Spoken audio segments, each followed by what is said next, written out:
cette saison. Alors aujourd'hui, on va faire un fraisier mousseline, mais vous allez voir, version facile, vous allez adorer. Donc on commence par la crème mousseline, vous placez la gousse de vanille ouverte dans une casserole avec le lait, vous portez à ébullition, puis hors du feu, vous laissez infuser 1 heure.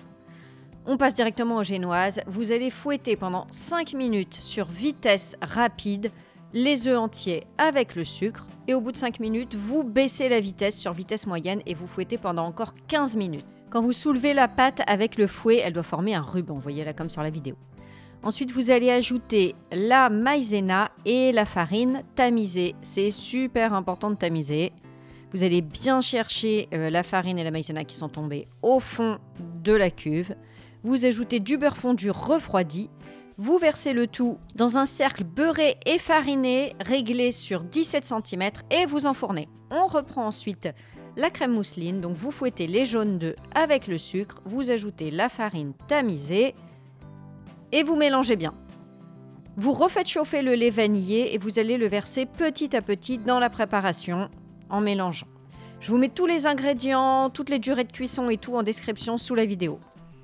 Quand c'est bien incorporé, vous replacez le tout dans une casserole et vous faites chauffer sur vitesse moyenne jusqu'à ce que la crème épaississe. On fait une crème pâtissière à ce niveau-là. Elle va continuer d'épaissir en refroidissant.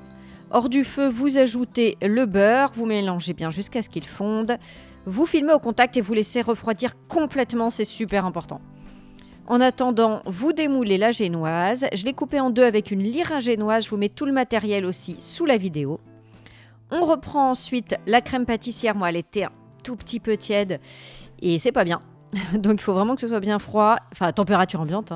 Vous ajoutez le beurre pommade. Le beurre et la crème pâtissière doivent être exactement à la même température. Donc, vous incorporez le beurre progressivement sur vitesse moyenne. Et quand vous avez fini, vous laissez tourner encore pendant 5 bonnes minutes jusqu'à ce que la crème soit bien foisonnée, bien légère.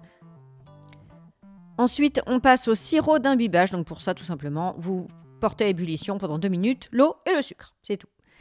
Vous placez ensuite un premier disque des génoises au centre d'un cercle ajustable réglé sur 20 cm et vous allez l'imbiber de sirop. Alors, j'ai oublié de mettre mon ruban de rhodoïde avant. Vous le mettrez. Pareil, je vous mets les références sous la vidéo, même avec un bon de réduction.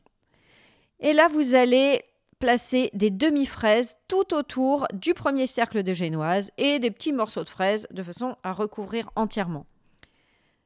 Après, j'ai mis ma crème mousseline dans une poche à douille parce que c'était plus simple et j'ai rempli bien tous les trous entre les fraises. J'ai mis de la crème partout, j'ai mis une nouvelle couche de fraises, encore une couche de crème, le fraisier c'est généreux. On recouvre avec le deuxième disque de génoise qu'on va lui aussi imbiber. C'est important d'imbiber pour avoir un gâteau bien moelleux. Enfin, une fine couche de crème mousseline et vous lissez avec une spatule. Là, vous allez placer minimum 2 heures au réfrigérateur, mais je vous conseille même de laisser toute la nuit. Les saveurs n'en seront que plus développées.